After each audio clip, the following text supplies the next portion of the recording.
Hello students, good morning.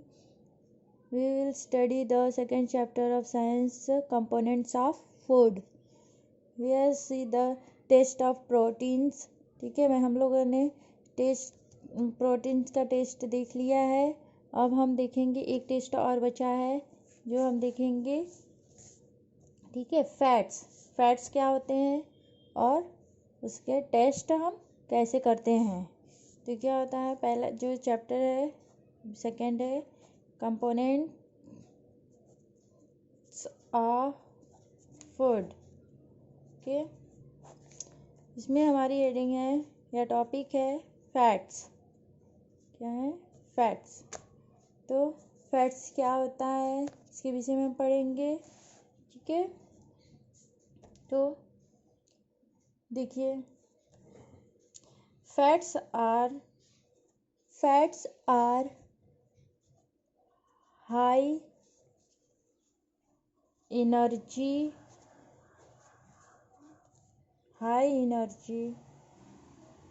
Nutrients.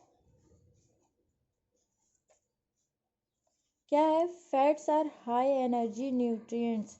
जो fats होता है वो कैसा होता है? हाई एनर्जी का होता है. ठीक है, फैट्स जो हमें बहुत एनर्जी देता है.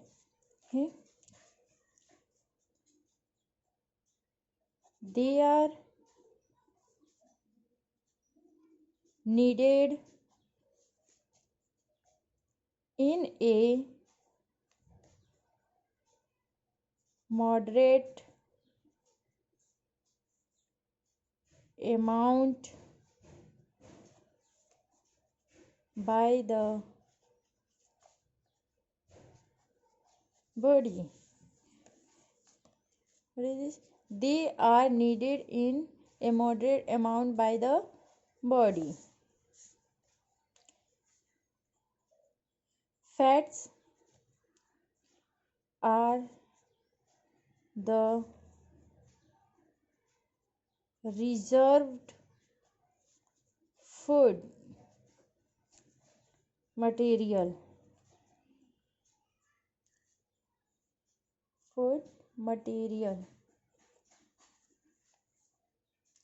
of our body.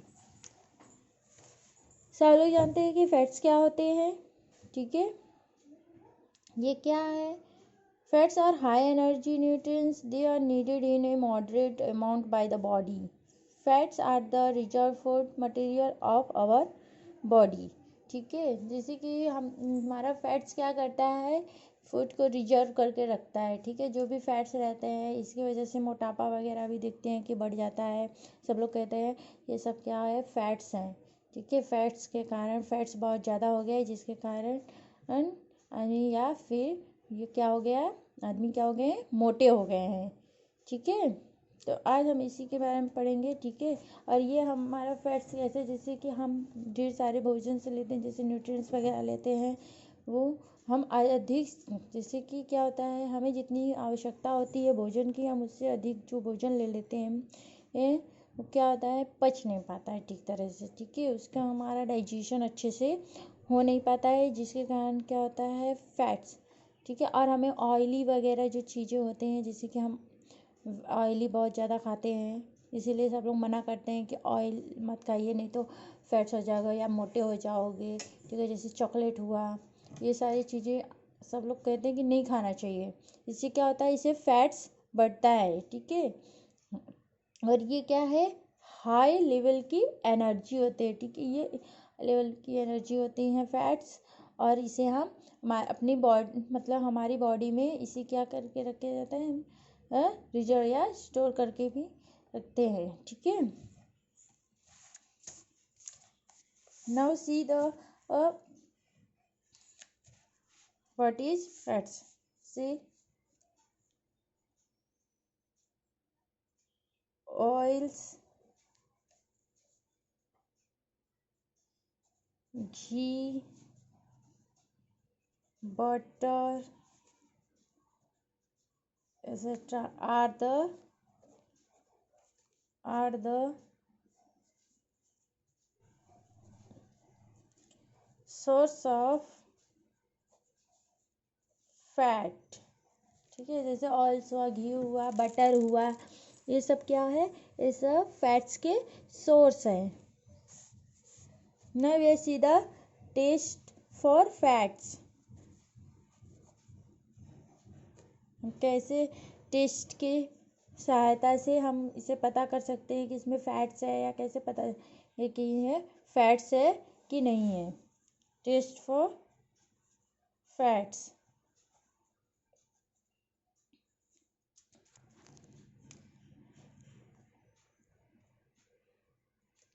अब हम देखेंगे, ठीक है, फैट्स ऑफ टेस्ट या test for fats.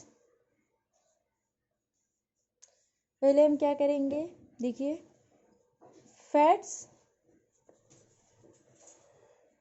In the food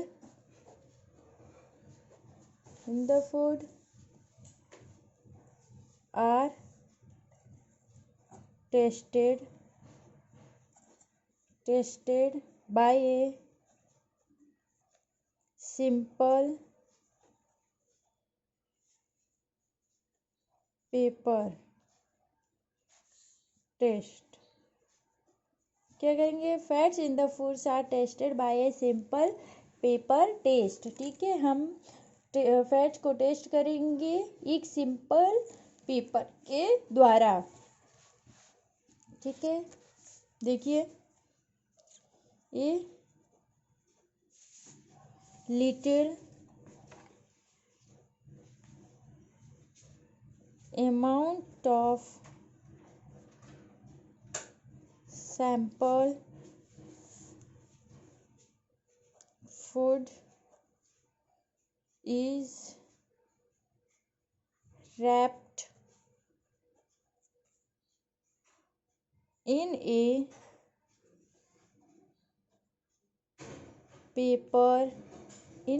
paper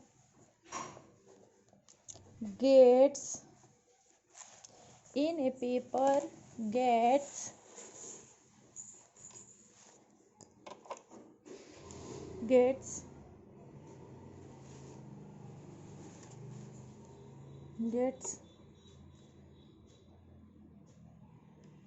an oily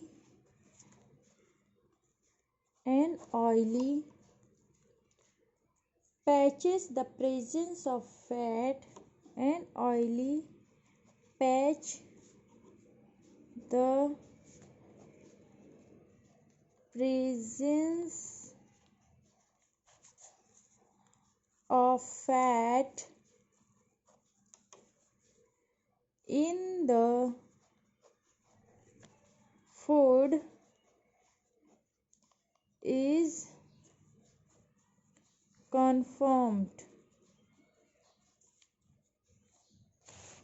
क्या है, देखिए, टेस्ट फॉर फैट में हम कैसे टेस्ट करेंगे फैट्स को। पहले हम एक सिंपल पेपर पे टेस्ट करेंगे। ठीक है, और कौन सा सैंपल लेंगे, foods sample. A little amount of sample food is wrapped in a paper gets an oily patch the presence of fat in the food is confirm. अगर हम कोई एक पेपर ले रहे हैं, पेपर का टुकड़ा ले रहे हैं, अगर वो ऑयली फूड है और हम उसे क्या कर रहे हैं, उस फूड को या फूड के जो भी इंस्ट्रूमेंट्स या थोड़े से भी उसके पल्स है उसे लेकर हम उस पेपर पे रखेंगे, तो आप देखे होंगे अक्सर कि उस पेपर के चारों ओर क्या है, ऑयली जैसा, मतलब कि आपको स्ट्रक्चर दिखाई देगा। ठीक है, जैसे मैंने इस डायग्राम में मेंशन कर रही हूँ, देखिए, ये मान लीजिए सैंपल ऑफ पेपर है, दो पेपर मैं ले रही हूँ।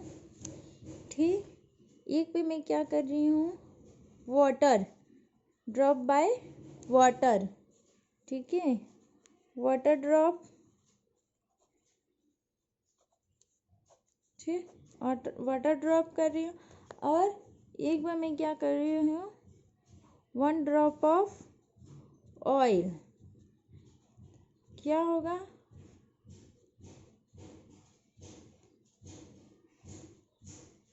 ठीक, ऑयल जो होगा वो पूरे पेपर पे क्या होगा, फैल जाएगा। ये क्या है, oil drop. Okay, oil drop. और जब ऑयल ड्रॉप डालेंगे तो यहाँ पे क्या दिखाई देगा, patch of, patch test for fat. ठीक है, पैच दिखाई देगा, patch of oils drops which is show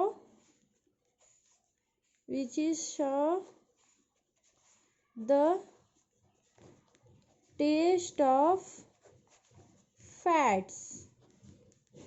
okay, क्या दिखाई देगा, ठीक है। जब हमने वाटर ड्रॉप्स दिया है तो वो मतलब कि फैलेगा, वो भी फैलेगा लेकिन इतना मात्रा में नहीं फैलेगा जितना कि ऑयल ड्रॉप्स फैलता है। ठीक है, ऑयल ड्रॉप्स डालने से वो पूरे पेपर पे क्या होंगे, फैल जाएंगे, जिसको पैच दिखाई देंगे। ठीक है, पैच दिखाई देंगे। और इसी पैच को क्या कहते हैं, patch of oil drops which is show the test of fats. ठीक है, या shown the test of fats. This is about the fats. ठीक है, फैट्स क्या होते हैं, अभी मैंने बताया था फैट्स क्या होते हैं। Fats are high energy nutrients, they are needed in a moderate amount by the body. ठीक है, क्योंकि ये हाई एनर्जी के फैट्स होते हैं, ये इसीलिए हमें क्या करना चाहिए, हमें जैसे ऑयली है, ऑयली पदार्थ को या फिर ऑयली सब्सटेंस को हमें ये अधिक मात्रा में नहीं लेना चाहिए। ठीक है, नहीं तो हमारी बॉडी क्या होगी, जैसे उसमें फैट्स अगर हम ज़्यादा लेंगे तो हमारी बॉडी फैट्स को रिजर्व करती है, इसीलिए वो क्या होगा, वो आदमी या कोई भी जो भी रहेगा उससे क्या होगा, उसको फैट्स जमा होते जाएगा और वो मोटा और बहुत बेकार दिखने लगेगा। ठीक है, और हम फैट्स का पता कैसे लगाएंगे, यहाँ पे मैंने बताया है कि ए little amount of sample foods लेना है and is wrapped in a paper. ठीक है, उसको पेपर पे रैप्ट करना है तो दिखाई देगा कि ऑयली पैच की तरह आपको दिखाई देगा। ठीक है, तो इससे क्या पता चलेगा, the presence of fat in the food is confirm, मतलब कि फूड के अंदर फैट्स है ये हमें दिखाई दे देगा। ठीक है, ये हमें क्या करेगा, दिखाई दे देगा। Now we are see the fibers। Okay, अब फाइबर्स क्या है, next topic is fibres. Okay, next topic क्या है, fibres.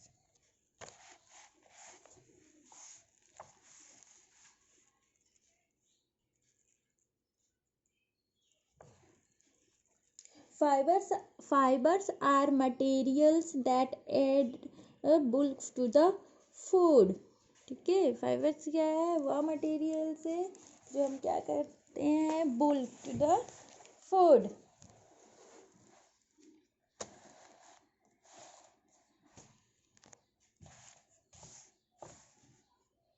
Now see the issue, fibers are materials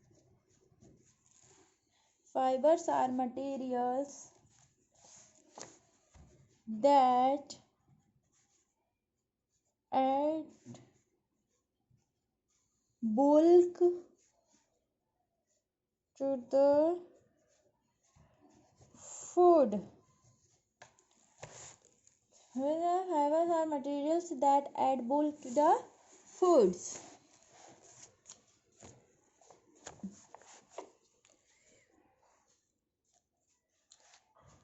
Humans cannot use fibers as a nutrients। ठीक है, देखो, ठीक है, फाइबर्स क्या है, fibres are materials that add bulk to the food, मतलब फाइबर्स वो मटेरियल है जो कौन यूज कर सकता है, बुल्क यूज कर सकता है एज ए फूड। ठीक है, या टू द फूड। कैसे यूज कर सकता है? एज ए फूड के रूप में। But humans can not use fibres as a nutrients, लेकिन जो ह्यूमन्स होते हैं वो फाइबर्स को नहीं यूज कर सकते हैं, ठीक है, एज ए न्यूट्रिएंट्स के रूप में फाइबर्स को नहीं यूज कर सकते हैं। Now see the point wise, humans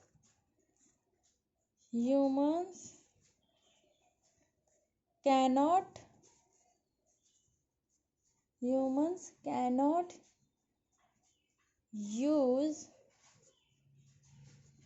fibers as a nutrients, okay. Bulk है जो यूज कर सकता है as a food, but humans cannot use fibre as a nutrient, ठीक है। ह्यूमन फाइबर्स को न्यूट्रिएंट्स के रूप में यूज नहीं कर सकता है, लेकिन bulk as a food use कर सकता है, okay. Now next point, but they help in the easy movement of the food along with the digestive system, but they help in the easy movement of the food along with the digestive system, ठीक है। लेकिन क्या कर सकता है fibres, जैसे वो ठीक है, humans cannot use fibres as a nutrients, ठीक है, वो न्यूट्रिएंट्स के रूप में नहीं यूज कर सकता है ह्यूमंस, लेकिन ये क्या हो सकता है, ये इजीली मूव कर सकता है, ठीक है। मतलब हम अगर फाइबर्स ले रहे हैं तो ये इजीली हमारे जो हम माउथ से लेते हैं, माउथ ऑर्गन से, वो ओइसोफेगस से होते हुए, फेरिंग्स से होते हुए हमारे आमाशय में या हमारे स्टमक में चला जाएगा, और ये क्या हो गया, ये इजीली मूवमेंट्स हो सकता है हमारे बॉडी में, ठीक है, और वो हमारे डाइजेस्टिव सिस्टम में बाहर ले सकता है, ठीक है।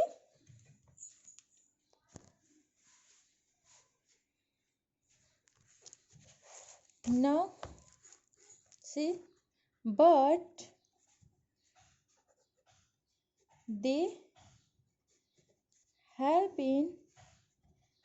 they help in the easy movement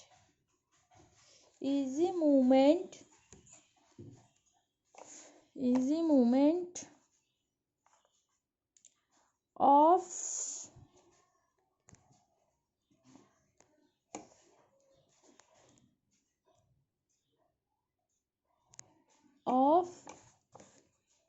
the food along with the digestive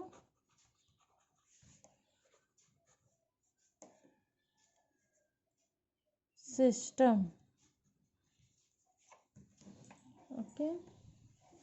अभी मैंने इसको अभी बताया है, ठीक है। फाइबर्स के बारे में मैंने क्या बताया है, fibres are material that add bulk to the food, ठीक है।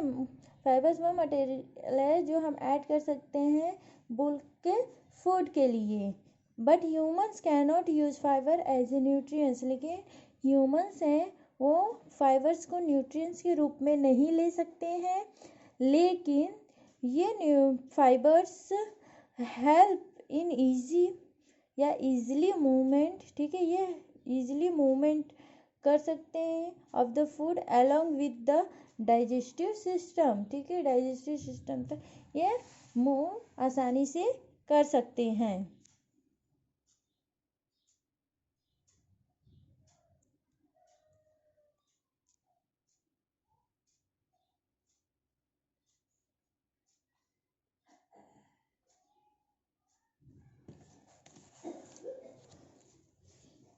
Now we will see the deficiency of disease. Okay.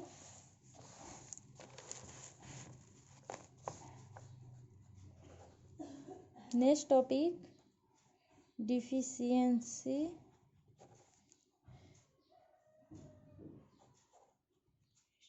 disease. Okay, disease. इसमें हम देखेंगे बैलेंस डाइट. बैलेंस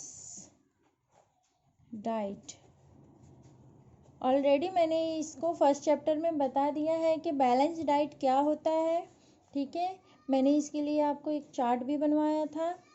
ठीक है, तो अब हम देखेंगे बैलेंस डाइट के बारे में, थोड़ा डिटेल पढ़ेंगे कि बैलेंस डाइट क्या क्या होता है और हमें क्या क्या इसके साथ लेना चाहिए. वैसे भी मैंने अभी तक बता दिया है कि carbohydrates, proteins, vitamins, minerals, fats, these are क्या, ये सब क्या है, दीज आर बैलेंस डाइट्स. ये सब बैलेंस डाइट हैं. ठीक है, ये हमें सब प्रॉपर मात्रा में चाहिए. ठीक है, ये नहीं कि मुझे प्रोटीन्स हम बहुत ले रहे हैं, कार्बोहाइड्रेट्स ले ही नहीं रहे हैं. ये नहीं है कि हाँ हम विटामिन से ले रहे हैं, हमें प्रोटीन्स की ज़रूरत नहीं है, या फिर कार्बोहाइड्रेट्स की ज़रूरत नहीं है, मिनरल्स की नहीं ज़रूरत. हमें क्यों, क्योंकि ये बैलेंस डाइट है, इसलिए हमें एक साथ इन सारी चीज़ों को ग्रहण करना होता है, या इन सारे चीज़ों की एक साथ हमें लेना होता है. हमारी बॉडी को इन सारी चीज़ों की आवश्यकता होती है. ठीक है, सी बैलेंस डाइट क्या है.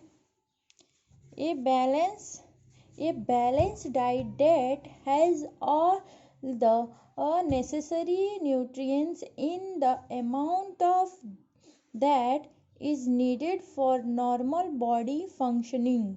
ठीक है, मतलब कि ये बैलेंस डाइट वह है. ठीक है, बैलेंस डाइट वह है कि हमारे ऑल मतलब हमारे पूरे बॉडी के प्रोसेस को, ठीक है, चलाने के लिए, या फिर पूरे बॉडी के जो फंक्शनिंग होती है उस पार्ट्स को चलाने के लिए हमें एक बैलेंस डाइट की आवश्यकता है. देखिए ये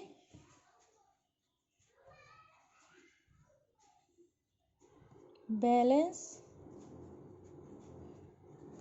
diet that has all the necessary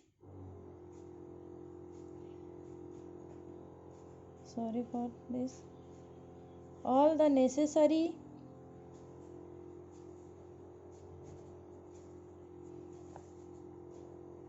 nutrients in the amount that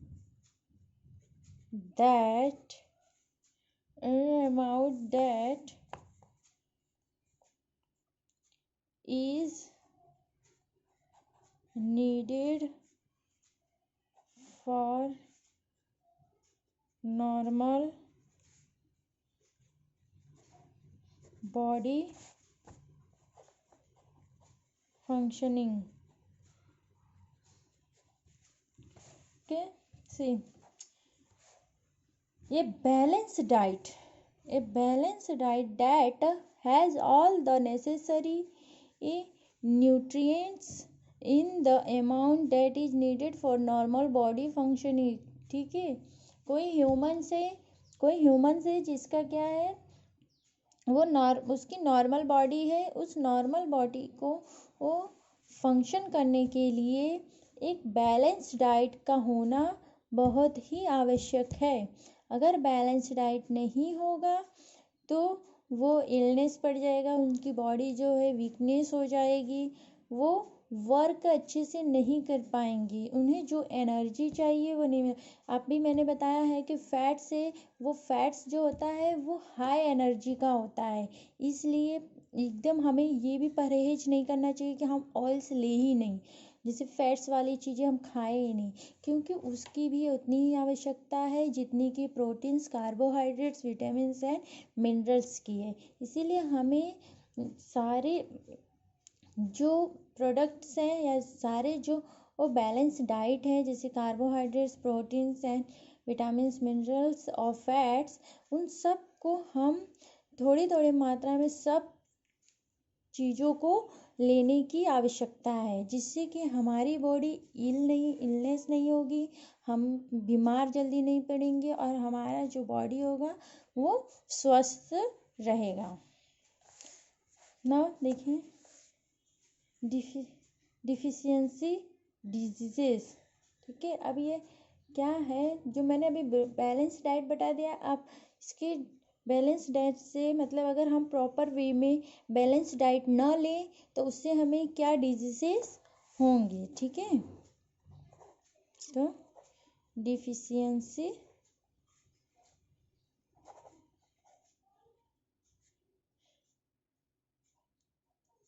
disease,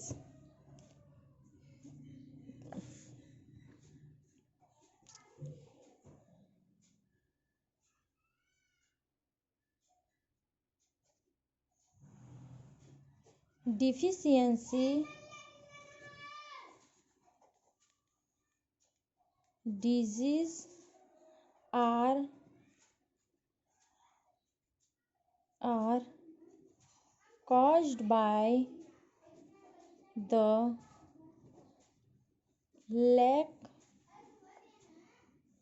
deficiency diseases are caused by the lack of certain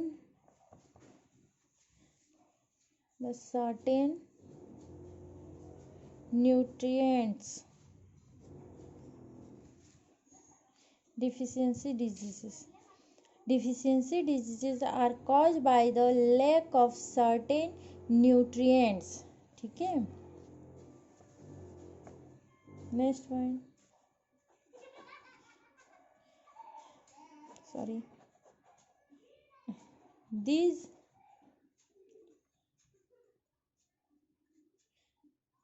diseases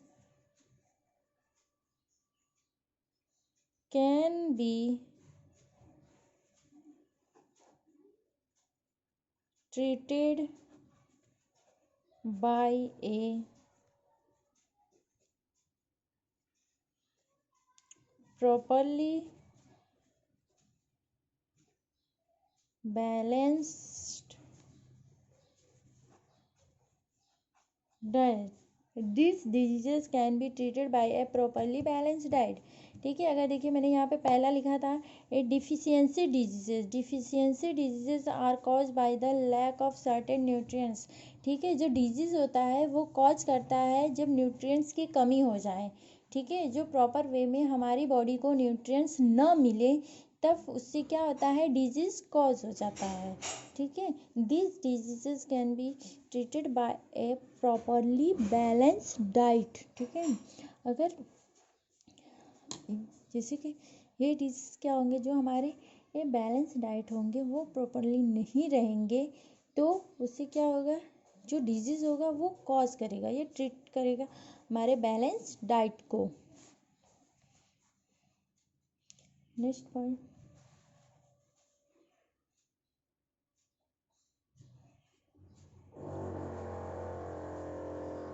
if the body is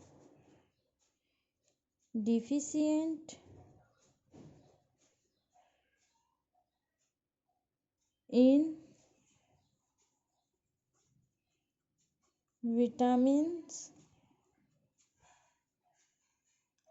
or if the body is deficient in vitamins, we get vitamin deficiency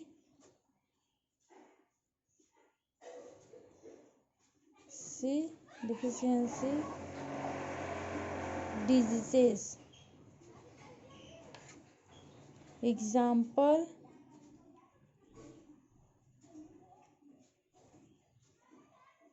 scurvy, pellagra, rickets, etc. अभी मैंने यहाँ बताया आपको कि जैसे deficiency disease are cause by the lack of certain nutrients, ठीक है। जो डिफिशियंसी डिजीज होता है वो कॉज करता है किसके कारण, सर्टेन न्यूट्रिएंट्स के कारण। मतलब न्यूट्रिएंट्स अगर हमें प्रॉपर वे में नहीं मिले तो वो क्या करेगा, डिजीज को कॉज करेगा। लेकिन अगर this disease can be treated by a properly balanced diet, अगर इसे हम प्रॉपरली बैलेंस्ड डाइट से ट्रीट करेंगे तब ये क्या करेगा, if the body is deficient in vitamin we get vitamin, अगर ठीक है, अगर हम क्या करेंगे, अगर विटामिन्स की कमी हो जाएगी हमारी बॉडी में तो डिजीज क्या करेंगे, कॉज करेंगे, ठीक है। चाहे कोई भी अगर बैलेंस डाइट में से एक भी चीज़ मदे या एक भी इधर से उधर बैलेंस डाइट हुआ तो डिजीज़ क्या करेंगी, कॉज करना चालू करूँगी, ठीक है। विटामिन्स के मैंने एग्जांपल दिए हैं, जैसे कि विटामिन्स के डिफिशियंसी में स्कर्बी, पेलेग्रा, टेक्स एक्सेट्रा हो सकते हैं। तो बच्चों देख लीजिए, बच्चों इस वीडियो को देखिएगा और समझने की कोशिश करिएगा। जहाँ नहीं समझ में आएगा प्लीज़ उसे पूछ लीजिएगा आप लोग, बाय, ठीक है। और इस वीडियो को ज़रूर देखिएगा। Thank you. आज के लिए इतना ही, ठीक, बहुत है, ठीक है। आज आप लोगों को मैंने क्या पढ़ाया है, फैट्स पढ़ाया है, फैट्स के टेस्ट कैसे करते हैं, ठीक है। फिर फाइबर्स क्या होते हैं, फिर ये एज ए फूड यूज होता है कि नहीं होता है, फिर ये कौन खाता है, और ये ह्यूमंस में मतलब ह्यूमंस इससे न्यूट्रिएंट्स ले सकते हैं कि नहीं ले सकते हैं। फिर मैंने डिफिशियंसी ऑफ डिजीज़ बताया है जिसमें मैंने बैलेंस डाइट और बैलेंस डाइट के प्रॉपरली न होने के बाद इसमें कौन से डिजीज़ काज करते हैं, कैसे डिजीज़ काज करते हैं, ये मैंने बताया है। और हम नेक्स्ट वीडियो में इसके अदर्स पार्ट्स देखेंगे। Thank you.